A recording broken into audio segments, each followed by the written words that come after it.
Fresher candidate आजकाल बऱ्याचदा काय असतं की फ्रेशर असं काहीच राहिलेलं नाहीये.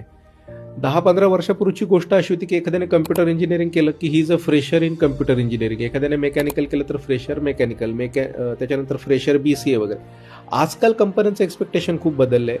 फक्त डिग्री असून फायदा नाही, एक पर्टिक्युलर स्पेशलायझेशन जसं की डेटा सायन्स असेल, डेटा ॲनालिटिक्स असेल, काही particular let's say Java development असेल, सायबर सिक्युरिटी पण आजकाल एक चांगली फील्ड येते, त्याच्यामध्ये असेल UI UX असेल.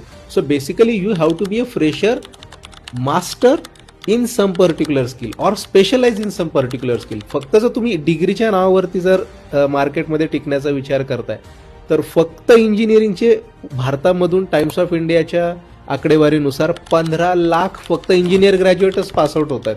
बाकीचे तर जे प्रोफेशनल कोर्सेस आहेत ते वेगळेच असं आहे. त्यामुळे फ्रेशरच्या बद्दल मेन म्हणजे त्यांनी जे काम करणं गरजेचं आहे की फक्त डिग्रीवरती अवलंबून न राहणं, स्पेशलायझेशनचा जमाना आहे ते असलंच पाहिजे. तरच कुठेतरी बेटर चान्सेस आहेत की एक IT चांगलं करिअर चालू होऊ शकतं.